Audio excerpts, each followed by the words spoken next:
Hello everyone, Andy Drifter here and welcome to my channel. Thank you for tuning in. I hope you're all doing well. I recently set off some Gardner Minshew autograph rookie cards to get graded. I got them back. In addition to that, I also sent off a Miles Sanders autograph card, only limited to 25. I got that back as well. So I'm going to share the results with you and let's see how they turned out. All right, so the first grading submission is a 2019 Panini Donruss Optic Bronze Gardner Minshew autograph rookie card. When I sent this off, it looked like a perfect 10 to me. I sent it to PSA. Let's see what they think about it. They are going to grade it as... All right, they grade it as a 9. Of course, they gave the autograph a 10, but... Obviously, I'd like to have a 10 and a 10. That being said, the raw value of this card, it's hard to say. I would put it, and I know this is sort of a broad range, but I would put it in the $60 to $80 range. And now that it's a 9, a PSA 9, I would put the value, and this is just from what I've read, I would put it somewhere around $125. Of course, that has the potential to go up. Should Minshew become a starter again and start doing what he did his rookie season in Jacksonville. But there it is, a 2019 Panini Donruss Optic Bronze Minshew rookie card, and PSA deems it as a 9. So next up to bat is another Gardner Minshew autograph rookie card. It is a 2019 Panini Legacy Premium Penmanship autograph card. I sent this one off to SGC, and they feel that it is a 9.5. Okay, a little better than the previous card. The autograph got a perfect 10, as it should have. But there it is. I would put the value of this card, graded as it is, probably in the 125 to 150 range. In its raw form, without the grading, I'd put this card somewhere in the $60 range as well. But 9.5, not bad. SGC, there it is. Now you are looking at a 2019 Miles Sanders Scripted Signatures rookie card. It's got the autograph, as you can see, with the Go Eagles inscription. There's only 25. This is number 13 of 25. I sent this one off to Beckett. They declare it as a 9.5. All right, very nice indeed. Now, in terms of the value of this card, it's hard to say. Well, before I talk about the value, let me talk a little bit about Miles Sanders. He is the running back for the Philadelphia Eagles. For you football fans, I'm sure you know that Philly fans can be quite brutal at times. In recent times, they've had a sort of a love-hate relationship towards Miles Sanders. He has dropped a few balls, but he is a quality running back. He's averaged over 800 yards rushing per season. He's been in the league for 3 years. I could easily see him getting to a 1,000-yard season. He's going to get more touches, I think, within the next few years. And if that happens, you could probably expect a few Pro Bowl selections to come along with that. As far as the value goes, I really couldn't find anything comparable to this card as far as that was graded. I mean, I could easily see somebody paying at least $100 for this, especially if you were to sell this to a Philly fan. So $100 to $150. Again, I know that's a really broad range, but at a bare minimum, the fact that it's a Beckett 9.5, it's a rookie card, only 25, and it's got the Go Eagles inscription. This could easily sell for $100. So there you go. Now, this next card wasn't a submission. I purchased it just as you see it. This is a 2013 UFC Finest Jumbo Mat Relic card signed by Jon Jones.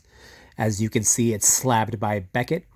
This card has not been graded, but only the autograph has been authenticated. I want to make that clear. In its raw form, and that's the insert card without the autograph, you could put the value somewhere around $25. Now, with the autograph, I only found one other card that's comparable to this one, and that was a 2012 Jumbo Matte Relic card signed by Jon Jones after the fact, just like this one, slabbed by Beckett, just like this one, and it was selling for $350. Now, look, you can sell a card for whatever you want. What it's being sold for, what you may actually get for it, can sometimes be two entirely different things. So, but I would say a fair value for this card. I only paid $75, which I thought was a steal for this card. But I can see somebody paying $150 for this card. The ink there is clear. It has not faded. I don't think it will. Jon Jones, he has been out of the picture for a minute. I know he has aspirations to fight this year. He had planned to move up to the heavyweight division, as far as I know. Possibly he will fight Cyril Gane or Francis Ngannou later on this year. You got to put Jon Jones on the Mount Rushmore of UFC or greatest UFC fighters of all time. Yeah, I know there's been issues outside of the octagon and there's been issues with drug tests, but he's still one of the GOATs. You got to give credit where credit is due. And when and if he comes back and returns to dominant form, this card could go up in value. But as far as I know, this card that I have here, it's one of a kind. I haven't seen anything like it. Jon Jones, he's definitely one of my favorite fighters. So there it is. I thought I would share that with you. Jon Jones, a 2013 UFC Finest Jumbo Matte Relic card that has been signed and slabbed by Beckett. So will Gardner Minshew get a chance to start this season? As of right now, it's highly unlikely. About a month ago, when there was more quarterback vacancies, I heard his name being thrown around. Possibly the Colts, possibly the Seahawks. The Colts, they have Matty Ice, and that was the right choice. The Seahawks, as of right now, they have Geno Smith and Drew Lock. Geno Smith, we all know he's a backup at best. Drew Lock, on the other hand, I think the Seahawks are going to give him a chance. When he was with Denver, he was wildly inconsistent, but there were times where he showed that he was a decent quarterback. He's with the new regime now, so perhaps Pete Carroll and the boys, they can straighten him out and just sort of lease him for a year. I was actually surprised last season when Teddy Bridgewater got the start over Drew Lock. And there were times where I was watching Denver games and Teddy B was just kind of stinking it up. And I thought they would throw Drew Lock in, and they didn't. So perhaps Denver's management and personnel didn't think too much of Drew Lock, and they probably couldn't get rid of him fast enough. They got their man in Russell Wilson. But as far as Minshew going to the Seahawks, I don't see that happening. The only other teams that need a starting quarterback as of right now is definitely Carolina. As of right now, they have P.J. Walker and Sam Darnold. I believe they let go of Cam Newton, as they should have. But Darnold and P.J. Walker are not starters. Those guys are backups. So maybe they have their eyes on somebody in the draft. And then there's the Texans, who have Davis Mills. I don't know if they're actively looking at Baker Mayfield or Jimmy G, who just got released today. But I can't imagine any organization that would take Minshew over Jimmy G or Baker Mayfield, even though in my eyes, I think all three of this are of the same skill level. I mean, you could say that Minshew and Baker Mayfield are one and the same. I mean, their physical stature is very much alike. You can make an argument that Baker has a bit of a stronger arm, but as far as their skill set goes, to me, it's very similar. And they would get Gardner, any team that's interested in him, they would get him far more cheaper than they would get Baker. But as of right now, Minshew, he is the backup for the Philadelphia Eagles. For those of you that are new to my channel, I am a diehard Eagles fan. You can see the Jalen Hurts jersey in the back. So I'm perfectly okay with him staying as an Eagle. But I do know in his heart of hearts, he wants to start again somewhere.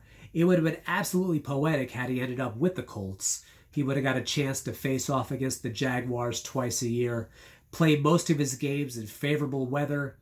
And Indy is a blue-collar town, so I think they would embrace Gardner Minshew with open arms. But it wasn't meant to be, at least this season. So Minshew stays with the Eagles. Carolina, they're actively seeking somebody possibly Baker or Jimmy G. So we shall see what happens. But keep in mind that Minshew, he's only 25 years old. So I believe he will get a chance sometime in the future to start and show improve. And going back to Baker, as of right now, I believe he's still a Brown. So he doesn't have the choice to just search for whatever team that he wants to go to. But right now, the Browns have 4 quarterbacks. I think it's more like his salary issue and possibly trying to get somebody to pay for it or a part of it, which is why he's still with the team. But I don't think they can get rid of him fast enough either. So I hope you enjoyed my video and my grading submissions. I want to thank you for taking the time to watch. If you haven't already, please hit the like and subscribe button. And until next time, take care, be safe, and I will see you again soon.